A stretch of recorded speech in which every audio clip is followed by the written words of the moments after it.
ఇందాక బాబీ అన్న ఒక మాట అన్నారు, చిరంజీవి గారు అన్న విషయం వింటుంటే నాకు కంట్లో నీళ్ళు వచ్చాయి ఇందాక. ఎందుకంటే నేను ఇందాక చెప్పినట్టు ఒక సాధారణమైన కుటుంబంలో పుట్టి నాకు 3వ తరగతో 4వ తరగతిలో ఒక కల వచ్చింది. నేను వెండితెరపై నేను హీరో అవ్వాలి.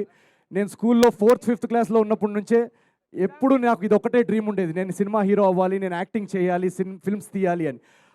అది ఒక ఇంపాసిబుల్, ఒక అవ్వలేని కళ, ఒక ఇంపాసిబుల్ డ్రీమ్ అని అనిపించేది నాకు ఆ రోజుల్లో.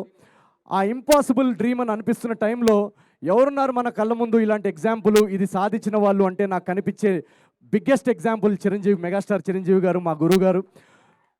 సో నాకు ఆయన జర్నీ నాలో చాలా ధైర్యం నింపింది. ఆ నడిచే ధైర్యాన్ని నింపింది. ఎన్ని ఆడిషన్స్ అయినా కూడా ఆయన సాధించారు, మనం కూడా చేయగలుగుతాం అనే ఒక ధైర్యం నింపింది. అలాంటి మా గురువు గారితోటి ఈరోజు సంక్రాంతికి నా సినిమా యాజ్ అ హీరో, నా ఫస్ట్ సినిమా పండక్కి రిలీజ్ అవ్వడం, బాస్ అక్కడ థియేటర్స్లో మొత్తం షేక్ చేయడం, పక్కన ఇందాక ఎవరో డిస్ట్రిబ్యూటర్ మేము మొన్న టూర్కి వెళ్ళినప్పుడు చెప్తున్నారు, పక్కన పిలిచి అటు సైడు బాస్ అల్లాడిస్తున్నారు ఒక స్క్రీన్లో, ఇటు సైడు నువ్వు అల్లాడిస్తున్నావు అని అన్నప్పుడు నాకు మనసుకి ఎంత హాయిగా అనిపించిందో మీకు తెలియదు.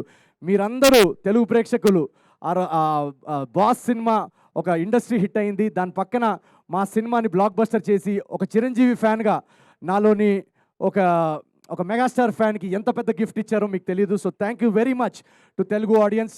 వన్స్ అగైన్ ఇక్కడ వెయిట్ చేసిన వాళ్ళందరూ థ్యాంక్ యూ వెరీ మచ్.